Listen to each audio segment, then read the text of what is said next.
And we're back. Ladies and live, apparently. Let me know how we sound. How's the audio? Can you hear me? Let me know if we have audio. Sounds like we do.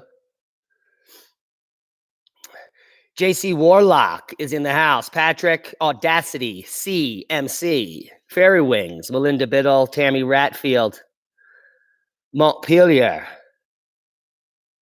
Who else do we got here? Barbara Snyder is in the house. Thank you for amazing super chats last night, Barbara, on the Micah Dank interview. All right, so can you hear me? Can everyone hear me?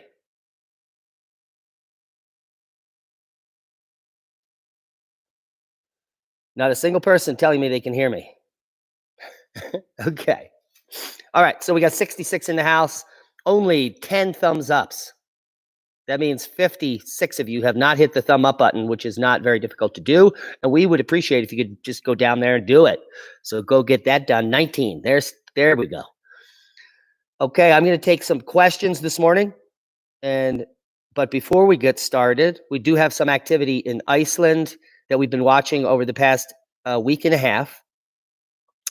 The main fissure eruption at Fagradalsfjall has been waning and coming to a close, but there has been some large seismic activity in this morning offshore to the east of Iceland, but more importantly on Iceland itself beneath Bardabunga and Kafla volcanoes. So we predicted about 5 months ago that if the fissure eruption were to occur, then there would be an additional large volcanic explosion on the island from one of the bigger volcanoes. And it appears as if that is going to happen forthwith. So that is the current news. Other than that, the sun is looking pretty minimum-ish. Very little activity coming from the sun. And Dr. Willie Soon is going to be joining us after he's done a vacation. He's on vacation right now. He's actually in a conference in Tucson, Doctors and Disasters or something amazing like that. And then he's on vacation, and then we're going to get him on the show. So that's a bunch of good stuff to look forward to. Also, we have an announcement to make. So we're going to wait till a few more people get into the room to make that announcement. So stick with us. At 10:15, I will make the announcement. Okay. Canadian Vegan, Gregory Burton. Where's Canadian Vegan? There he is, Canadian Vegan Outreach. We love Winnipeg Alternative Media. Go check out WHAM sometime. They do a lot of great stuff up there, up in Winnipeg. You wouldn't think so because they're Canadian, but we're just kidding. Just kidding. We love Canadians. We love you guys up in the north. All right, let's get some questions answered and some answers question. FM Steininger in the house. Shay, September, Stephenson. I don't even know if that's how you say it. I tried. Okay, 10 Commandments is not being followed. Willie Soon will be an interesting interview. Yeah, because he's almost like me. Well, other than the fact that he's probably Asian, and I'm not. But he doesn't sugarcoat anything. And when you ask him a question, he gives you the answer. So it should be a very politically incorrect interview with Dr. Soon and I. So that would be pretty awesome. Is this light bothering you? Because it's bothering me. Should I just hold my hand like this? Okay, we can get through it. We'll get through it. Graham just ran out the door. Apparently, there's a predator, and she is protecting us. What's my opinion on Earth expansion? Not discussed contraction theory. Well, even though the English was difficult, I got your question, Peter Yeager, and we talk about it a lot on the show. We've been talking about it since the inception of the show. One of the hypotheses that is not plate tectonics with the plates moving around and banging is more of an idea where the continents were much closer together because the Earth was smaller. And the reason the oceans are so huge now is because the Earth has been expanding. Now, this makes sense because in my geologic work in the Paleozoic, which is a long time ago, the Paleozoic was a period before the dinosaurs, just at the dawn of life, from the Cambrian all the way up to the dawn of dinosaurs, we should say. And during the Paleozoic, in the center of all of the continents, the United States specifically, there's always oceans. So we have oceans covering continents very, very far in the past all the time. Now, there's two reasons that could be true. And the one reason that's true is that there was a lot more water on planet Earth, and that as we go through these super flare cycles where our sun blasts us or comets hit us, we actually are spraying the water from our planet into space and losing it each event. So every catastrophic event on Earth, we lose a little bit more water, and eventually the Earth will become Mars, maybe in 5,000 more events. And that is the one idea. Another idea is that that's happening, but at the same time, the Earth started smaller. How about that? And it's not much smaller than it is. We're not talking like tiny Earth where you can drive around it in a day. But just think about it. Just a small amount of spreading on a sphere increases the surface area exponentially. The math is quite astounding. So I do believe that in times of low solar activity and high cosmic rays coming in, the Earth is actually growing. All the energy is getting put into that center core of the Earth, the plasmoid there, and there's some type of transformation from energy to mass in the center of the planet. And that's my final answer. Okay, I'm going to stop blocking that light because it's totally impossible. How is the Greenland ice mass gain loss actually calculated? What is it based on? It's based on observations of total runoff on the perimeter, which is based on, so the USGS here in the United States, we monitor all stream flow, even to the tiniest stream. So we know how much water is flowing out towards the ocean at any given moment by looking at all of the outflow data or the stream flow data in the current region. So they have that same type of monitoring in Iceland. So you can literally know how much outflow is happening on a daily basis. They also know how much snow and ice is building on a daily basis based on weather satellites. And the mass balance is if you take the amount of snow falling on versus the amount of water running out, where are we at? And because a lot of the snow melting never makes it to the ocean, it goes right back into the glacier. Some of it makes it to the sea. So it's a determination based on that. And also there are about 3 months a year where Greenland actually melts. People think Greenland melts all year because of the media, but Greenland always is building ice, which is why when we find World War II planes that once crashed on the ice, they are now hundreds of feet beneath the ice, because Greenland is not catastrophically melting away. It is, in fact, building ice every year. It is not losing ice.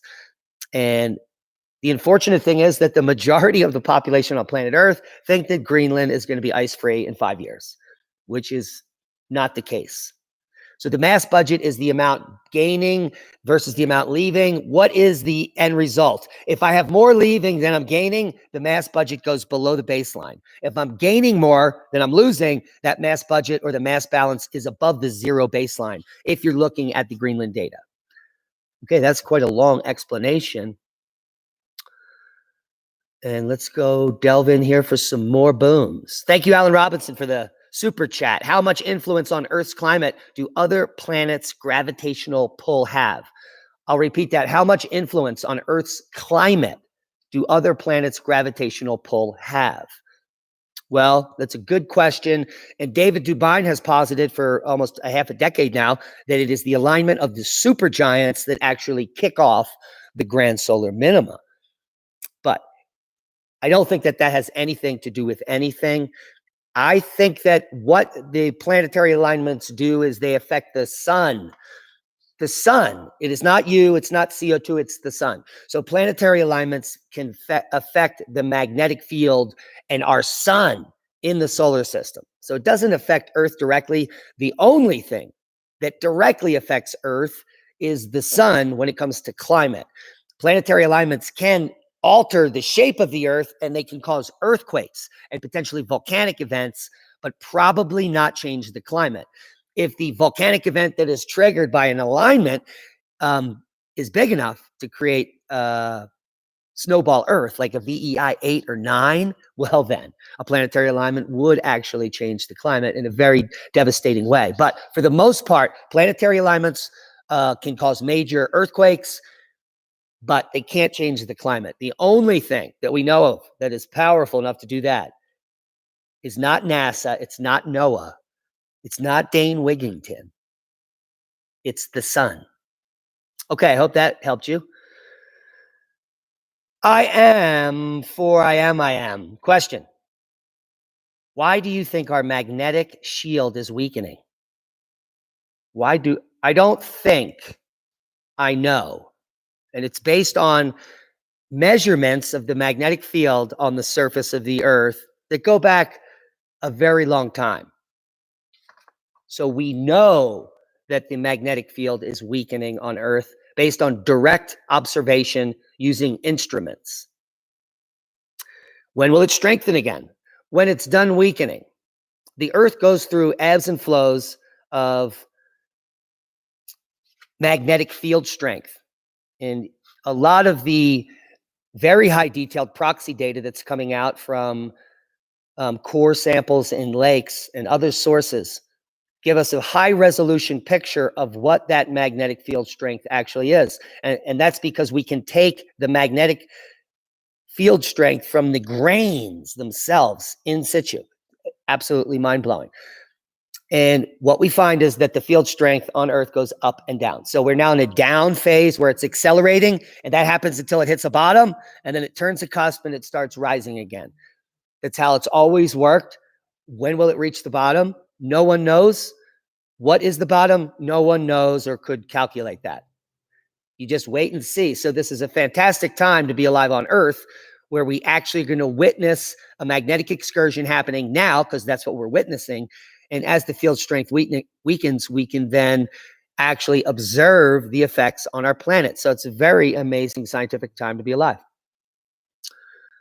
Okay, water levels were higher before Earth expanded. So explain corals on mountains.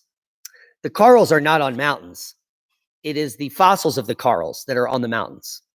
And people are not critical thinkers. When they walk up to the top of a mountain and find a fossil of coral, they say, oh my God, there was an ocean up here.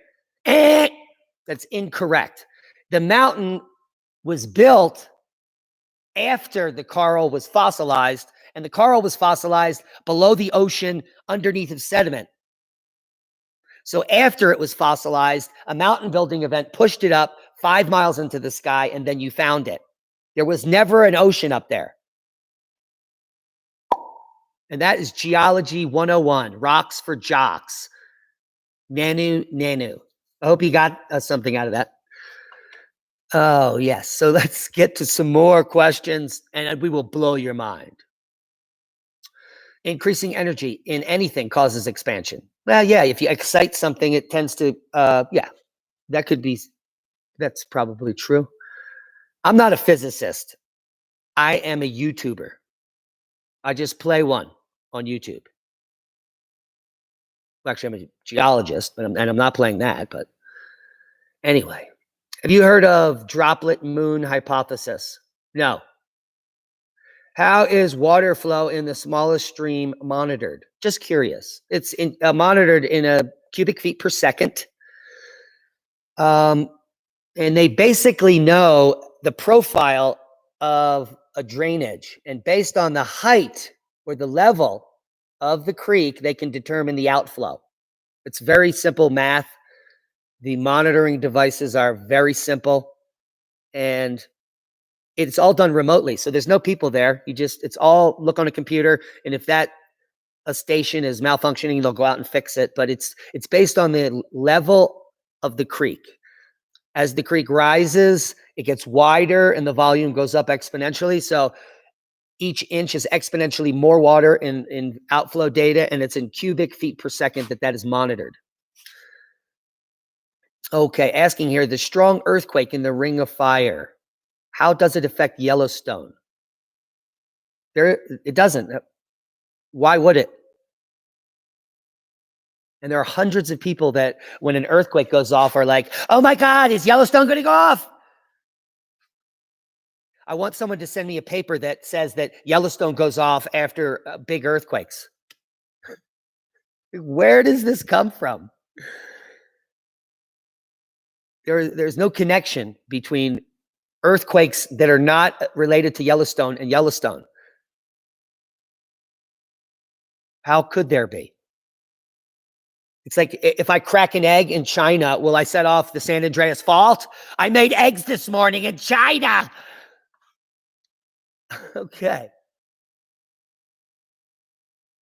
Yeah, my video is blurry because we're on satellite, and it could never not be blurry if we're live streaming, which is why we don't do a lot of live streams, because it would be blurry. What can you tell us about atmospheric rivers? It's a phenomenon that has to do with our jet stream, okay? You can have a meridional flow or a zonal flow. When we get a zonal flow, things tend to move rapidly across the country, or in the US anyway. If we have a meridional flow that goes up in the Arctic and down into the equator, then we can have these heat domes, which they've just named, up in Canada when it's freezing cold down here in the US, below normal in, let's say, Arizona, when it's 20 degrees hotter in Canada, 1,000 miles away. And so it's not anthropogenic global warming, it's the breakdown of the magnetosphere, and the zonal flow becomes radically wavy in the meridional flow, and we get the breakdown of weather systems where we have weather we've never seen for 100 years, because the grand minima cycle is 120 years, according to Willie Soon and others, using his spectral analysis. And we are in the next cycle. So for the next 30, 40 years, weakening magnetosphere, crazy weather systems, and atmospheric rivers. And atmospheric rivers happen when the meridional flow causes large amounts of moisture to create a train, and where it bunches up on that flow pattern. And you literally get a train of moisture compressed. And if that's moving over the same area of land, you could get 11, 20 inches of rain in a single day. And so that's what we should expect. You need increased cloud cover to get atmospheric rivers. You get increased cloud cover with increased cosmic rays, which happen during magnetic reversals and grand solar minimas, where we're living. So the increased cosmic rays we know are there. We're living at the cosmic ray maximum as we speak, as we listen. And that means we're going to have 100 and 500 year flood events every year. It will be the normal, even though the media will say it's your fault and it's all our fault. We're destroying the earth. We made the clouds rain more. Hello. Okay. Why do so many people not think anymore? I don't know. That's why we have the channel. It's kind of like to pop up their heads out of their butts. Do you think the Northern Hemisphere is going to have a bad winter after the Southern Hemisphere had such a bad one? Well, that's the only logical conclusion. You can also look and see that the worst winters occur 2 years before and after a minima. Always in the history. The last biggest snow was back in 2010 and 2011 in some places.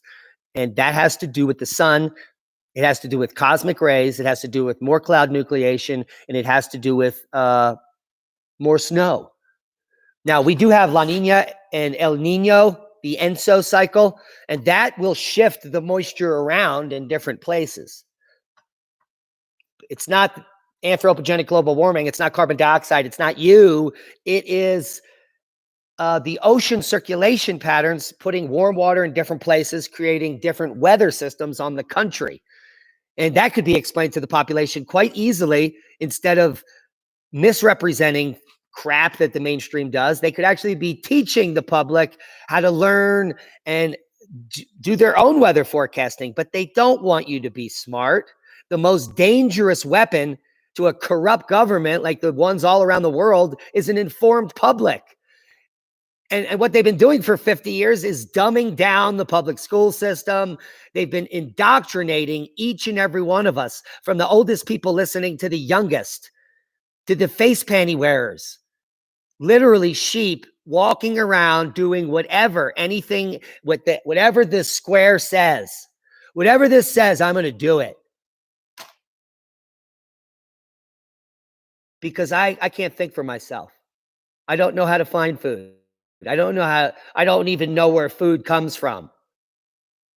I once went to a farm and saw a chicken come out of it, an egg come out of the chicken's ass. It was disgusting. I will only buy eggs from the store now. Oh, farms are nasty. I mean, the population is that stupid. Okay, enough of my rant. It's early and I didn't have my coffee. I'm sorry. It doesn't look like it's ever going to rain in California ever again. Well, in fact, it actually is raining in California almost every day in the Sierras in the southwestern portion of the state, but you don't live there. The eastern half of California has a dry pattern that is typical, usually 5 or 6 of every 10-year solar cycle, completely dry in the east. And this has been happening forever. Now, a couple of things wrong with this is that a lot of the water that used to run across the land and make trees and green and keep the temperatures down in California is now stolen and used to grow rice and oranges and other crap. So there is no natural water flow in areas that are now getting hotter and drier. And that is a desertification process that is human driven. It's not anthropogenic global warming. It's human greediness gobbling up the water. The reason Hoover Dam and the lake is so low, it's not because there's less rain. There are less rain in some years and more rain in other years. And now the rain is kicking up again. And all the predictions of no more rain is all nonsense again. It's because they're taking more water out of the lake than is flowing in. Any water manager or even an 8th grader, if you give them the information, would tell you the problem, that it's not global warming because you don't have any data on that. It's the fact that you're taking more water out of this lake than is flowing in. So stop it. Okay. It is getting harder to observe the zombies. It's almost hard to even be around them or listen to them talking. I just walk away into the woods. Okay, a couple more questions. We have 321 people in the house, 171 thumbs ups. Thank you all for joining us. I just looked up. That's very surprising. 22 minutes in. Any questions I can answer? Wally, Tango, Foxtrot. They also don't want the taxes collected for climate change to be put into the real asset, blah, blah. They should depopulate, tear up the golf courses and lawns, save the planet. Any questions? Stand on your feet. A neighbor moved out. New folks moved in who walked around our garden and said, "Oh, we don't eat like you. Dirt on food frightens them." Yeah. Yeah, trust me. Okay, folks, we have 300 people and no one has a single question that they would like answered. I don't get that.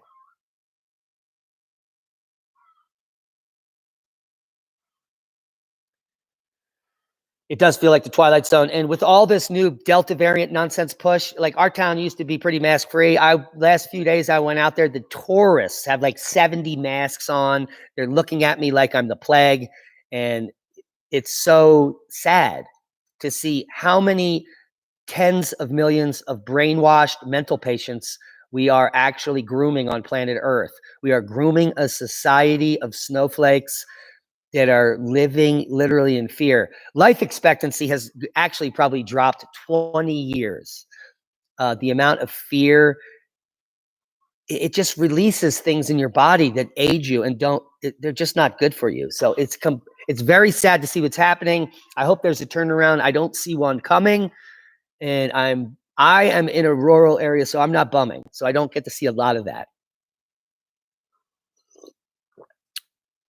Okay, any questions before we wrap up here? We have a lot to do at the ranch. Where is the blank from? And the variant they're using, they're just going through the alphabet: alpha, beta, gamma, delta, epsilon, zeta, eta, theta. So it's just the fourth one: alpha, beta, gamma, delta, epsilon, zeta, eta, theta, iota, kappa, lambda, mu, nu, xi, omicron. They'll just keep going with more doses and more protocols. Why does every landmass have peninsulas pointing southward? Oh, excellent question. And that all has to do with the circulating current and a phenomena called longshore drift.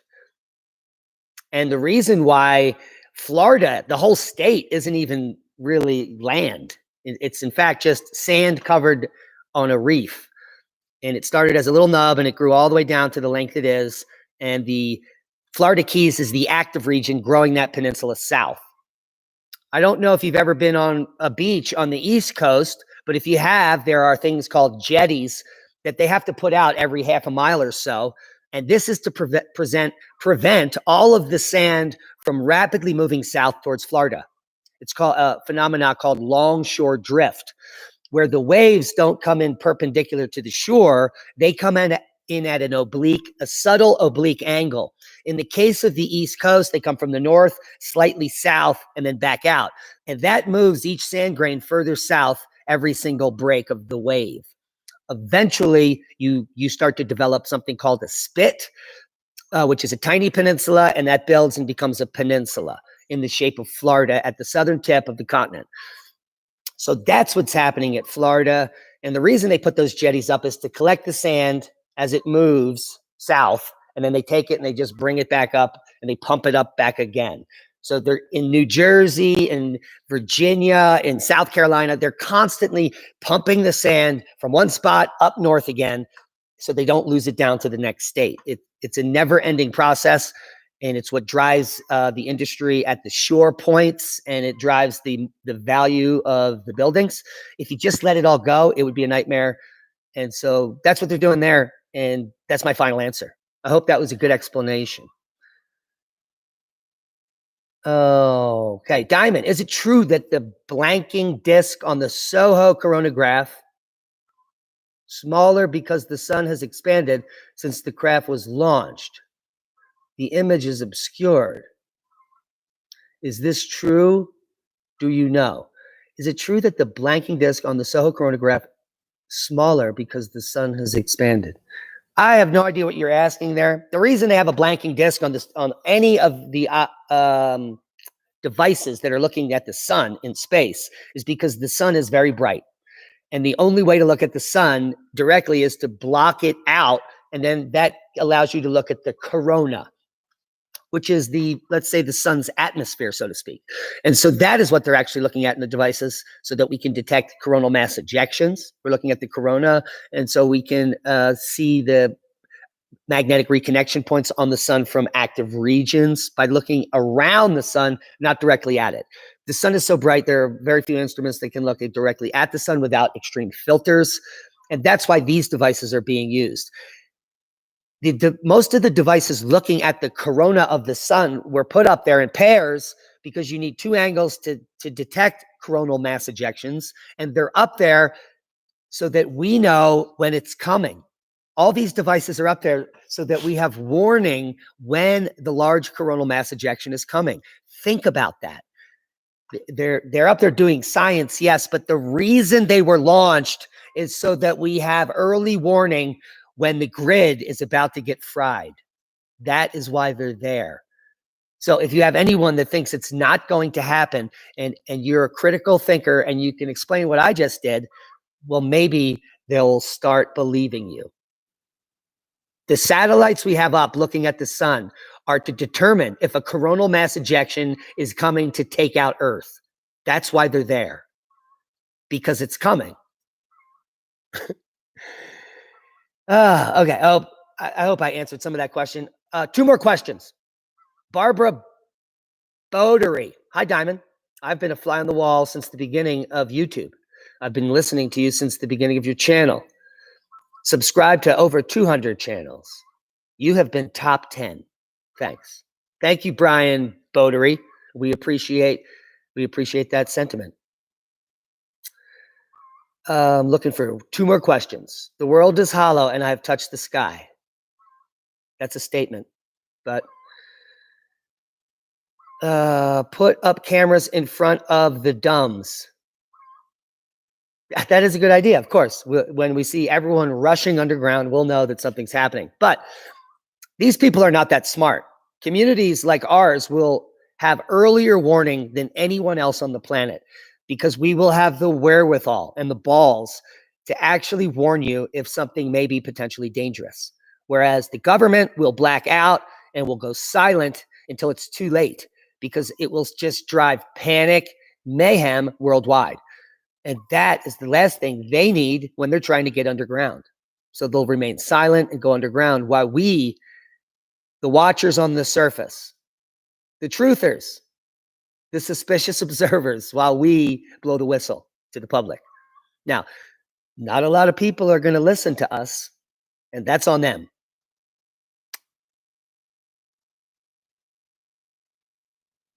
How is your RV? I got one right over here in the barn. So it's right there. That's how it is. But we also have a house over there and a house over there. So I only stay there occasionally when I do videos here late at night. And it's summer, so a lot of times I'll just sleep out there because it's nice out there. I'll explain the Schumann Residence. I want you all to get on your Google box and put in the Schumann Residence. I want you to type this statement. What causes the Schumann Resonance? And for once and for all, stop with the Schumann Resonance nonsense. The Schumann resonance is caused by ionospheric lightning. And you know those awesome pictures of red sprites, and we're claiming that some of the aurora and the dancing stick man are plasma events. And this happens as we get more electrical and the magnetosphere wanes, more electricity up in the ionosphere. Well, we've been seeing new types of aurora like Steve and other things, white aurora happening in the last 10 years. And also, we've been seeing an increase in positive lightning strikes. We've seen an increase in lightning intensity, lightning deaths, and we've seen more red sprites, these red ionospheric lightning events. Now, the Schumann Resonance is it's caused by ionospheric lightning. That's space lightning. So when the Schumann Resonance has that massive, huge pattern of color, or what they call a spike, that means that there's more ionospheric lightning happening on Earth. Nothing else. But does that affect the human body? Does that affect people's emotional state? Probably, because we know there are geomagnetic effects of space weather, and giant lightning up in space is certainly space weather, and it's energetic. So if you do your own homework, you're going to find out the Schumann Resonance is nothing more than the effect of ionospheric space lightning on Earth. And it's been increasing because the magnetosphere is waning. So the Schumann Resonance spikes will continue to increase because all it is measuring is ionospheric lightning, which is lightning on the interface between our atmosphere and space. Or red sprites, perhaps. That'd be a better way to explain it. That's it. It's not caused by a magician, not caused by HARP, or it's not caused by CERN. Space lightning. Schumann Resonance is the way that we record the effects of ionospheric lightning. My final answer. Alex. Schumann Resonance is our Earth-wide electromagnetic resonance. It's generated and excited by lightning discharge in the cavity formed by the Earth's surface in the ionosphere. Yes! That's just a long way to put what I just said that you can all actually understand. But Billy Sunday did his homework, and good for you, Billy. We love it when people actually know how to do some research. So that's awesome. How long will the grand solar minimum last? According to Willie Soon and his machine learning, and even people that guessed, it's 5 solar cycles or 5 or 7. But in his picture, it's about 5 solar cycles. And the one we're in is one of them. And even 24. So 24, 25, 26, 27, and solar cycle 28 will be called the modern minima, maybe, where 26 or 7 will be the bottom of the minima. So according to Willie and a few others, in about 15 years or 25 years will be the bottom. Or from 15 to 25 years from now will be the coldest part or the grandest part of the minima. But a grand minima can only be defined after all of the cycles are done, and we determine that that was the low period. There's no way to determine it before that, and I've explained that in prior videos. So I hope that explains it. About 5 solar cycles, 5 to 7 solar cycles is how long the minima lasts. Now, if we're actually going into the next ice age, which is my opinion, it will never stop getting colder as the ice builds. There is a tipping point when when we're going into an ice age where you reach a point of no return, and it typically takes about 1,500 years to reach maximum glaciation. That's a very long time. So all of a sudden, there's just not 5 miles of ice in New York. It takes about 1,500 years to get there, which is a long time. Alan Robinson, thank you for the super chat. We appreciate you. Diamond, one question: sativa or indica or hybrid? All three, they all have different purposes. So there's no need to choose when you can have it all. Oh, that's when the sun will go off. Once the Gulf Stream diverts. Diamond, the button on Three Canyons to sign up to volunteer at ORP results in a page not found. Yes, that's because, if you don't know, a few years ago, a man came here to kill me, and we no longer do that anymore. So, sorry. Retard commentator, cool. Thank you for the super chat. Spartan No Negative, thank you for the super chat. We appreciate you. Shut up, Al. He's in his hole. It's early. I didn't even have my coffee. All right, so thank you for pointing that out. Grid down nuke plants. Yeah, they're going to have, I said this before.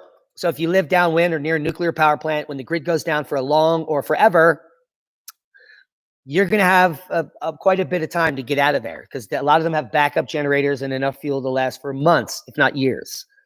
So it's not an immediate meltdown.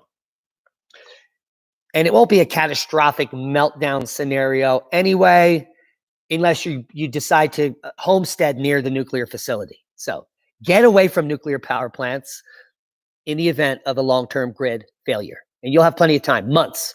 If you can't move away from nuclear power plants in 6 months after the grid's down, you'll never do it. So we suggest you get out of Dodge now. Like, if the grid went down now and I never have to make another video, all I would do is finish my coffee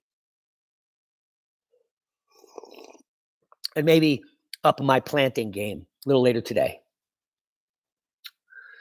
400 people in the house, 269 thumbs up. We appreciate each and every one of you. Thanks to our one-time donors and our Patreons especially. That ebbs and flows. Sometimes 20 people drop off and 10 people come on. But we only want people to donate monthly if they can afford it, and give till it hurts. I mean, $1 a month goes a long way if 1,000 people do that. Think about it. That'd be $1,000 a month. Thoughts on EMP Shield? EMP Shield is garbage. All the products are garbage. Ask any electromagnetic specialist, someone who has a graduate degree in electrical engineering. The EMP guards, and when I spoke to NASA scientists and other top people in the field, they said barely would even work with a direct lightning strike. So if you had a lightning strike come into your house, EMP Shield wouldn't even work. So a huge coronal mass ejection on it with an X20 that's bigger than the Carrington event, no, it's not going to do anything. It certainly does make someone rich at the company, but I suggest you just put a shut-off switch where you turn off the grid and cross your fingers that nothing jumps across that arc. Maybe multiple shutoffs as you go away from your initial box. But the EMP Shield, according to many respected scientists, won't even protect from a single direct lightning strike. So that's all the information I can give you. It's not my opinion. It is the opinion of people that I respect and believe.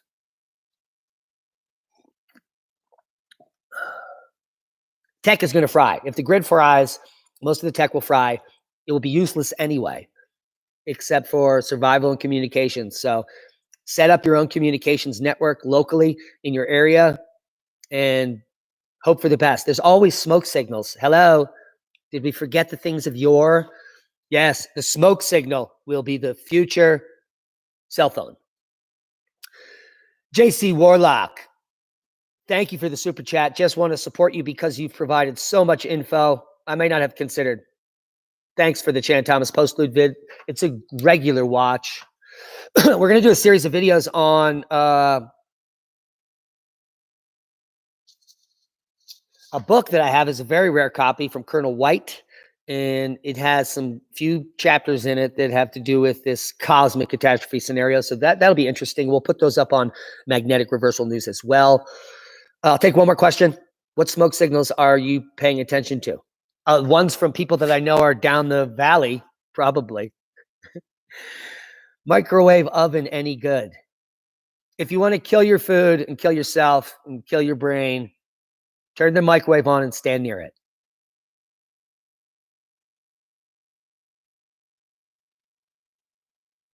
Are there any NASA people willing to talk online live? Yeah, Greg Allison comes on the show regularly, and a NASA contractor who would be happy. He even runs a grid defense group out in Alabama. I forget what it's called, the National Grid Defense something or other. So check out Greg Allison's channel, Green's Greg's and Galactic Greg's, and get up to speed with the NASA contractor that is willing to go on the limb to tell you the truth, and many others. I mean, we're going to have one of the top geophysicists, Willie Soon from Harvard, on the show, and he's going to blow your mind with what he says. He's going to tell you that the majority of science is corrupt.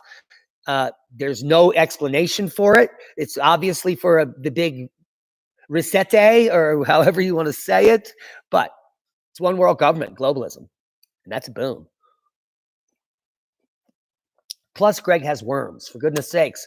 John Ba, $6. Timing, the hardest thing to give. What's Diamond's timing to any significant event coming? I've told you all that you have less than 3 years until the grid fails. That's it. Once that happens, it's game on. So you don't have to do anything but prepare for when the power goes out forever. And that's going to start to happen slowly. So we're going to witness areas where there'll be a big X flare or there'll be an M flare, and it's going to hit directly and fry a portion of the grid in Quebec, like 89. And then people are going to be like, then no one will be able to purchase a generator anywhere on the planet. All survival long-term food storage will be bought up.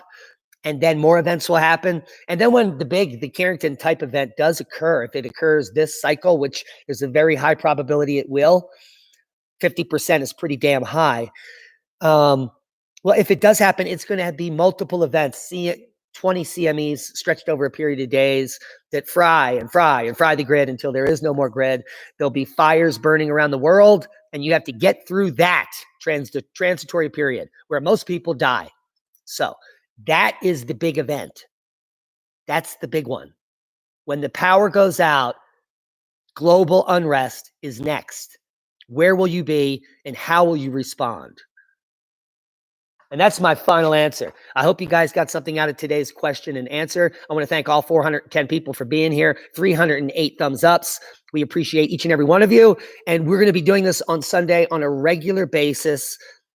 So that people that can just come in and ask any question, whether it be dumb or not.